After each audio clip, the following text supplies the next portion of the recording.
Welcome to Everyone's a Millionaire podcast, where we explore the world of wealth and finance and provide insights and inspiration to help you achieve your financial goals. Do you ever dream of becoming a millionaire but don't know where to start?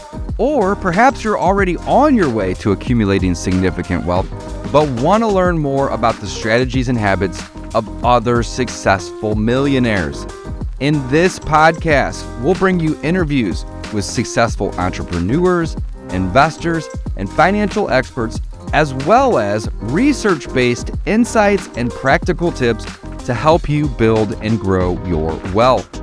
We'll cover topics such as how to invest in stocks, real estate, and other assets, how to manage debt and save for retirement, and how to build a mindset for financial success. Whether you're just starting out on your financial journey or you're a seasoned investor already looking for new insights and ideas, Everyone's a Millionaire is the podcast for you. So sit back, relax, and join us as we explore the fascinating world of wealth and finance. All right, guys, welcome back to another episode of Everyone's a Millionaire. I am your host, David Dodge. Today, I am joined by a good friend, an awesome human, a beast in business, Mr. Chris Arnold. Chris, how the hell are you, brother? Good to see you, man. Good, brother. Happy to be hanging out with you. Happy to be adding some value today. Man, I'm so happy you're here. List of questions that you sent, and I'm like, this is some good stuff. Good questions. Awesome, man. I'm so happy you're here. I'm grateful for you, our friendship, and your time today. I know your time is very, very valuable. I've known Chris for 7, 8 years, probably at this point, give or take. And I have learned so much from this guy, not only I would actually even go as far as say is more from him on the personal side than the business side. And I've had some amazing breakthroughs in my own life from him, his group, his efforts, his knowledge, his wisdom. I mean, the list goes on and on and on. Chris, do me a favor, introduce yourself to the audience. Yeah. So, name is Chris Arnold. I have a real estate background. So I've done real estate for about 19 years. So as soon as I got out of grad school, I read, and I think this has impacted an entire generation, which is Robert Kiyosaki's book. That's funny. It just slipped my mind off though. I said it downtown. So Rich Dad, Poor Dad. Yep. And, so I knew that I wanted to get into business to create a vehicle, right? So freedom of time, freedom of location, freedom of resources. And so real estate seemed to be a great vehicle for me to be able to do that. And I went the journey of real estate. And for those of us that are in that particular industry, we start with one thing, but we branch off into many things. So I started on the real estate brokerage side and built up a brokerage following the Keller Williams MREA model, or the Millionaire Real Estate Agent. After time, I got tired of leading agents, and so I wanted to branch out, and I wanted to get out from underneath customer service. So I wanted to do something that was more business-sided, about numbers rather than emotion. So I got over into investing, so wholesaling properties, fix and flip, all of the above. Again, this is all in Dallas-Fort Worth. After you stack up and do so much business, you gain a lot of information that people want. And so what usually transcends is moving into education. So got into the mastermind space, so creating an environment for men to open up and talk about the hard shit, but also to exchange, valuable business information, because I deeply believe in community. And then I also bought an education company and sold an education company. So that is my 19-year journey of utilizing the umbrella of real estate and everything that I've done underneath that umbrella. Man, that's an amazing intro. Thank you for that. You started out doing brokerage and moved into the investing space, then the mastermind space, and the education space. And at one time you were kind of doing all of these things, which is awesome. I love it, man. All right.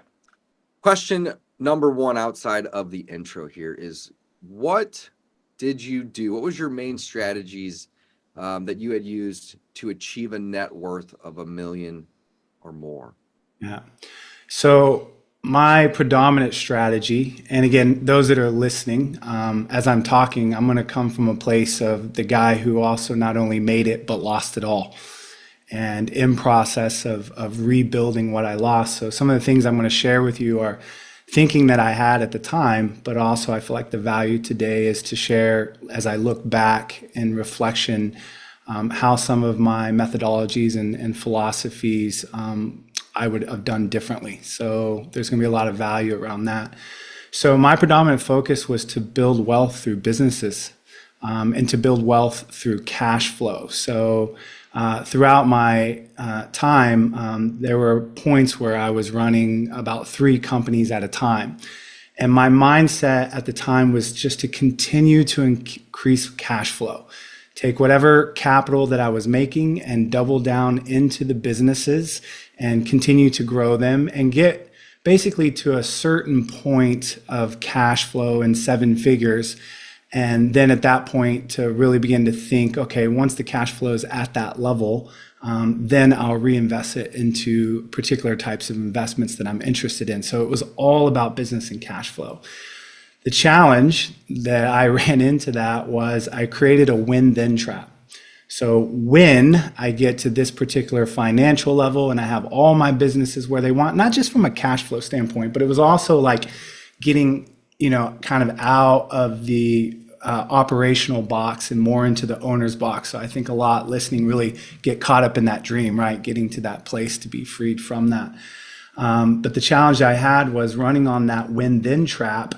The then never came because I ran into catastrophe. And I think the first thing that I would say that I learned is that things will occur that you never expected to happen. I love the quote, things that never happen all the time.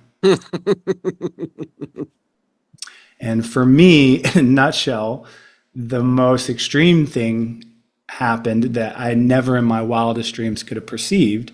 And basically, in a nutshell, I had an adverse effect to a medication, and that went on for 7 months. And in that 7 months, I was unable to function, and I lost all my businesses because of an inability to be able to function. Now, if you were to go back and ask me years ago, this is why I had multiple businesses. Well, maybe one will go down, but I'm not going to lose all 3.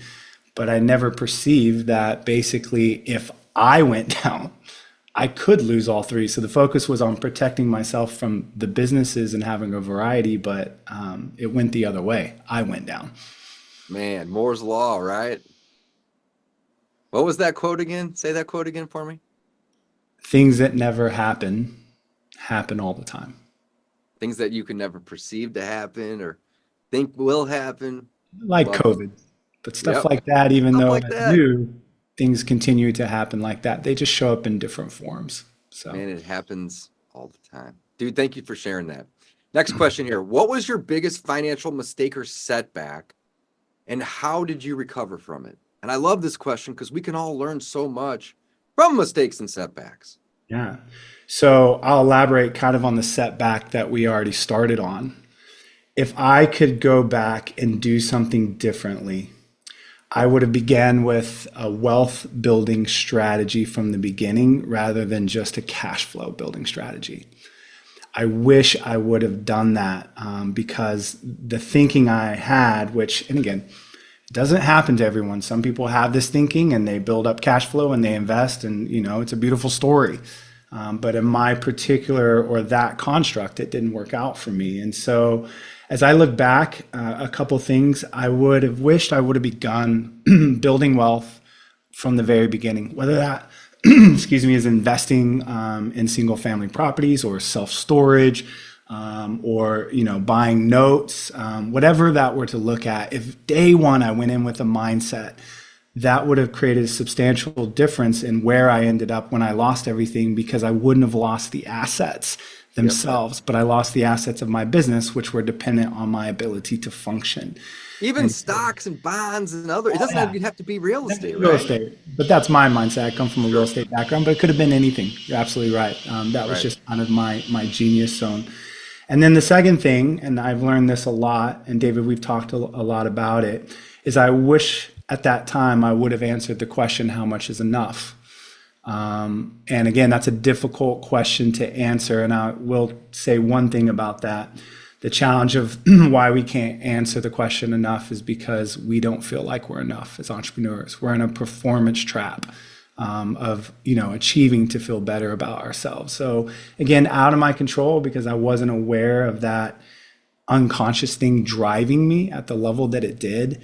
But man, if I could go back and have done the inner work earlier on myself, and brought that to a conscious level and said, you know what, this is enough and I'm going to build my wealth to hit this, my journey would have looked much different. And it probably would have been a much more healthy journey in the sense of I wouldn't have pushed myself to the extent that I did. It cost 100%, me, really. 100%. One of my, literally, I was just thinking here while you were saying this, is it my favorite book or is it not? I think it is. I'm going to go with it is. My favorite book is The Gap and the Gain. And if you haven't read The Gap and the Gain, I highly, highly recommend you read it. I think the audio version is also really, really good because they break down each chapter at the end. But it talks about the concept of enough. And you can't measure forward because you're constantly going to be moving the goalpost, right? Me, you, the listener, whoever, right? Once we set a goal and we get 3/4 of the way to the goal, what happens most of the time is that we don't say, oh, well, we're only 1/4 of the way to getting there. It's like, well, screw owning 100 houses. Now I want 400 houses. And you move the goalpost. And the goalpost is like the horizon. You can never get there.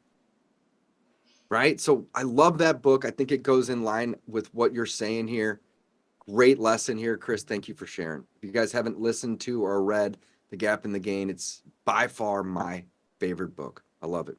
All right, question number 4. Can you share some specific strategies or tactics that you have used to increase either your income and or your net worth over the last 19 years that you've been in business?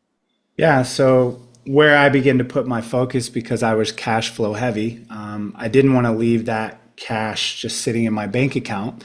But under the mindset I have of, well, I might need that cash flow to maybe purchase another business or to increase a current business I had, I went into the strategy of private lending. And that worked well because I was running a mastermind in a community of people that were doing all types of deals, right? Fix and flip deals, et cetera, that needed particular capital. So at that point, I was earning, about 10 to 12% on my money with 1 to 2 points. And I felt secure about that because it was collateralized against a property, right, that was bought at 60, 70 cents on the dollar minus repairs. And if I was putting out the cash, I was getting it back usually within an average of 6 months. Sometimes I might do a bit longer if they need to push that back. But I was going the route of just private lending and I enjoyed it. It was very passive. I lent money to people that I trusted. But that was the primary thing that I focused on in increasing the cash that I already had without locking it up somewhere long term. I love it. And you weren't lending it to rookies. You were lending it to people that you knew and trusted and were in your group. So never had an issue one time in the years win. I love that. All right, cool. Question number 5 here. Did you have any mentors or role models who influenced your approach to wealth building? And if so, how? Before you answer this question, I'm not asking who these mentors are. I'm asking how they helped you. And also one more tidbit. I think you're number 17, 18, 19 in terms of guests on the show. Eric Hatch was the only person that said he didn't have any mentors. Everybody else had a mentor, at least somebody interesting. Go listen to the Eric Hatch episode if you're interested as well. Chris, to you though, did you have any mentors? So I'd assume the answer to that is yes. And what did they do to influence you to, your approach to wealth building? How did they help you? Yes, I did have mentors, whether that was mentors of books that I read, courses that I took, or particular people that I hired. So some of the lessons that came up for me, and I'm going to go back because some of these lessons I still feel like, even though they're fundamental, are still so relevant today for me and for people that are listening. And one of the biggest ones is that when it comes to wealth building and managing money and being financially literate, 20% of it is knowledge and 80% of it is behavior. And I learned that lesson. I think a lot of it's like, I need to know more, but the problem is the impulses that we have. Sometimes an inability to have self-control, or to be reactive. And that was a huge lesson that I realized wealth building was a lot about how I personally responded to money as it continued to grow.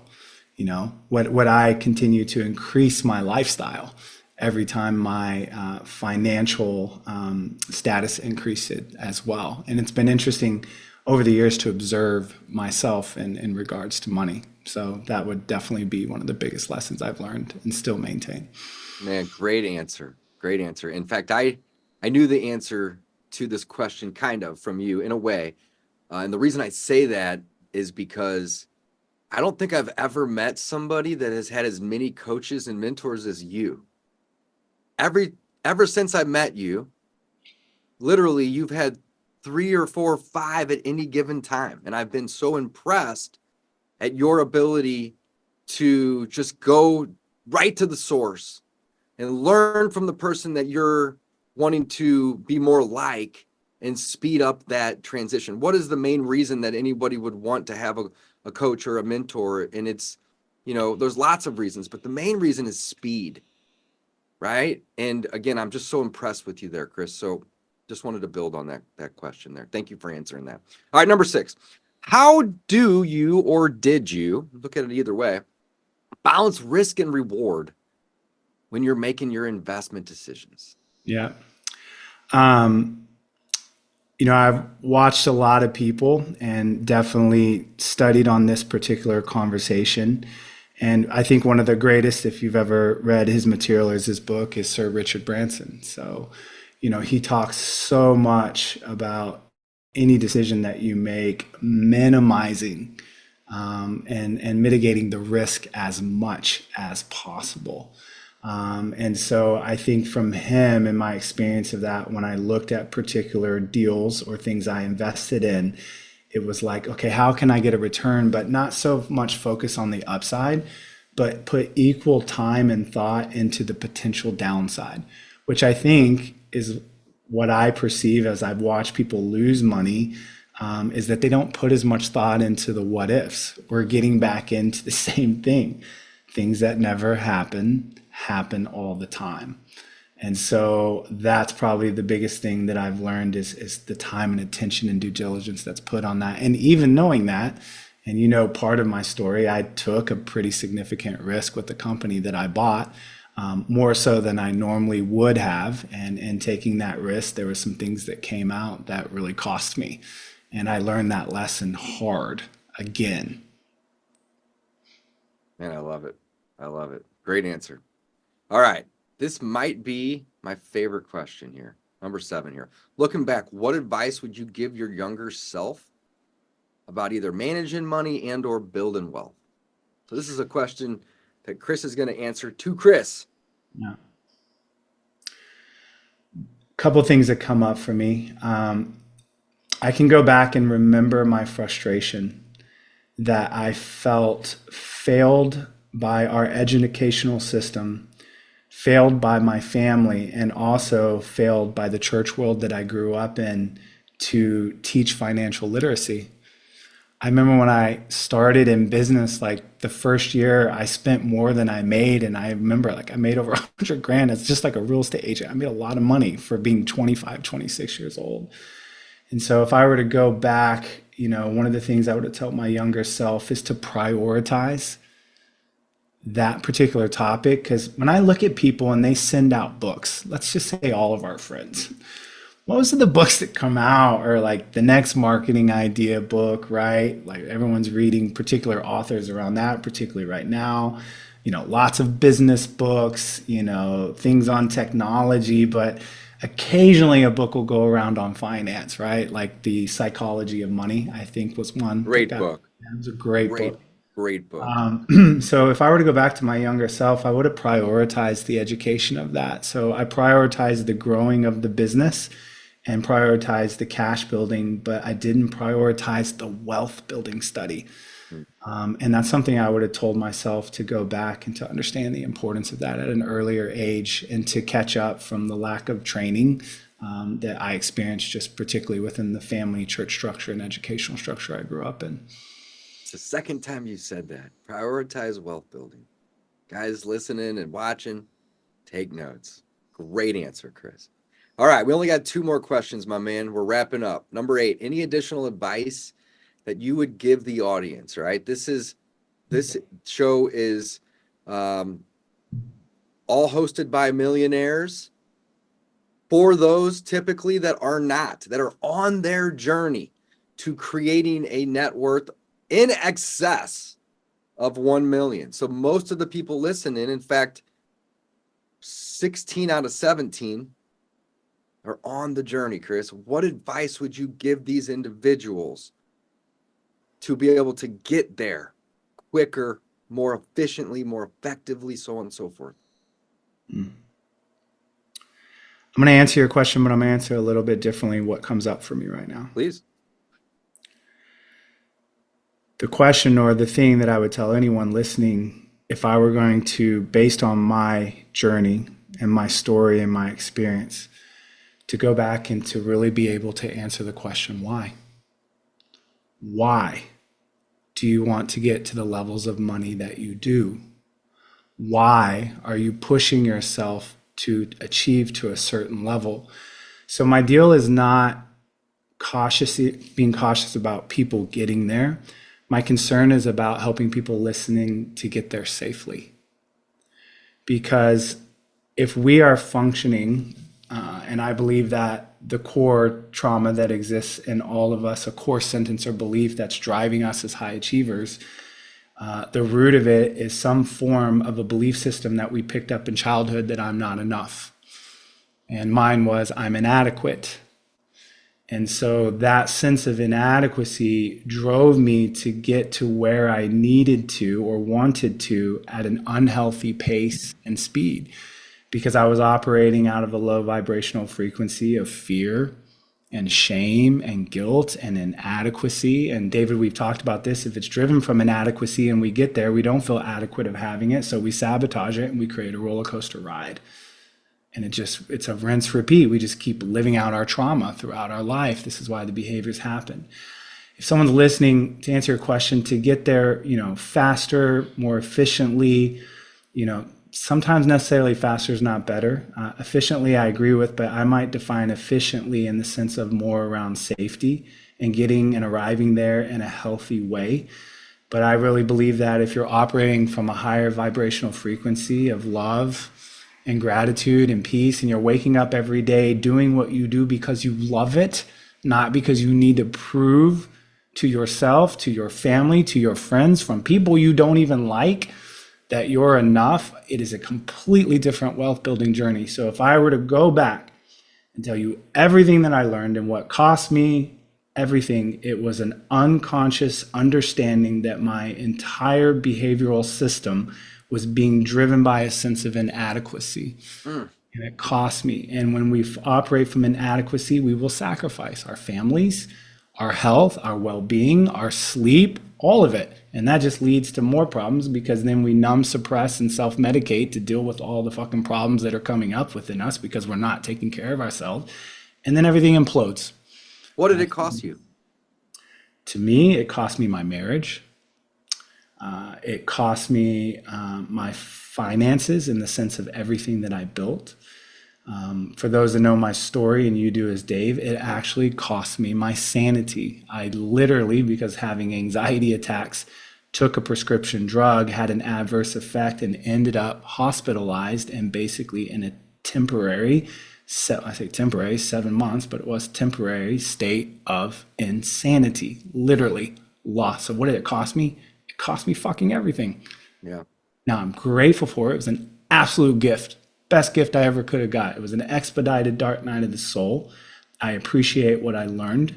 But again, I always go back to, I tell this so that those who are listening might make the choice to get there by choice rather than to wait for catastrophe or divine intervention. Because that's a much harder way to learn. You don't have to go through what I did. Fucking love that answer, man. Embrace the journey. Don't be in a hurry. I love that, man. Amazing. Chris, thank you so much for your time. Thank you for being here. I'm grateful to have you in my corner, to be a friend. I'm grateful for your time and your knowledge and wisdom and just the ability to connect with you all the time. Last question here for anybody that's listening or watching that's resonating with you, your story, your wisdom. Where can I send them? Where can we send them to learn more about you, your group, and how you can essentially connect with these individuals? Because I would imagine there's going to be some people that are going to listen to this episode that say, man, oh man, I can completely relate, and I want to learn more about your group. Yeah. So if I could use one word that would describe what I've gone through, it would be simplify. I love the quote by Einstein. There are 5 ascending levels of intellect, which is smart, intelligent, brilliant, genius, and then we land on simple. And that's where I'm at. So to answer your question, I'm not on social media. I don't have any of these things anymore because I've completely simplified my life because I do not want to live in chronic stress like I did. I was in a prison of my own design. I'm out of the prison and I'm not going to rebuild it. Not a chance in hell that I'm going to rebuild it. So I run a community, a brotherhood of high achieving entrepreneurs, very successful, that are tired and they're looking around and they've gotten to a particular age and man, shit ain't playing out like they hoped it would, you know? So marriage is hurting, relationship with kids are strained, health is deteriorating, shit's happening in the body that you don't know why, whether that's depression, anxiety, chronic illnesses, like, and you're like, what the fuck's going on? And so basically to get a hold of me, and either I always tell people, A, because something I said impacted you and you have nowhere to begin, because we're talking about some things that are not necessarily talked on about entrepreneurial in entrepreneurial podcasts. You can go to simplifiers with an S, brotherhood.com. I'll say that again, simplifiers.brotherhood.com. And secondly, if you're looking for an oasis, a community where you don't have anything to prove, that you feel like you can just show up and talk about all the hard shit that you're actually struggling with, because your real problem right now is you're in isolation. Because that's what we do. We hide because we feel shame about being inadequate and failing, and we don't want anyone to know about it. So we're all walking around on the outside smiling and completely broken on the inside. And if anyone's been around and, you know, entrepreneurialism long enough, you know it's a bunch of bullshit. What you actually see when you walk into these, you know, groups overall. So I want to provide a safe place for men to basically begin the journey of healing, man, because that's the real journey. Because when you heal, your operational system is replaced, and it's not that the old one becomes obsolete. It just gets massively upgraded into a different operational system that will change your entire life.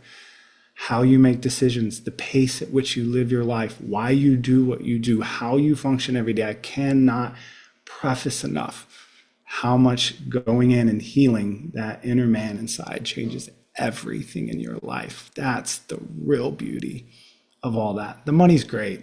Love it. Allows us to have freedom, man. But what's the point of creating money and freedom if you don't fucking enjoy it?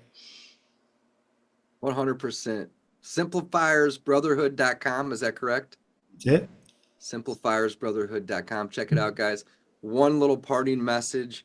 I always talk about this with my students. You know, if you go out and you ask 100 people on the street, you know, what they truly want, most of them, you know, I'd be willing to bet that, you know, 80, 90%, if not more, are going to say they want financial freedom, you know, after you ask them why a few times. But the great thing is, though, is if you keep asking that question, so we're going to go full circle, because you kind of started with this, Chris. Why, right? It's because the people want to be able to do what they want, when they want, with whom they want, how they want, when they want. And it's not financial freedom they're truly seeking, it's time freedom. However, it's hard to have time freedom without the financial freedom. So the financial freedom is what actually gives you the time freedom. Agreed. I love that. Chris, thank you for being here. Awesome episode. Simplifiersbrotherhood.com. Check it out, guys. Signing off. And that's a wrap for today's episode of Everyone's a Millionaire. We hope you've enjoyed our discussion and that you've gained some valuable insights and ideas to help you build and grow your own wealth. We want to thank our guests for sharing their knowledge and expertise with us today. And we also want to thank you, our listeners, for tuning in and joining us on this journey of financial discovery. If you've enjoyed today's episode, be sure to subscribe to our podcast, leave us a rating and a review on your favorite podcast platform. And if you have any questions or feedback, please feel free to reach out to us on our website or on social media. Remember, at Everyone's a Millionaire, we believe that wealth is within reach for everyone, and we're here to help you achieve your financial goals. So until next time, keep hustling, keep learning, and keep building your wealth. Signing off.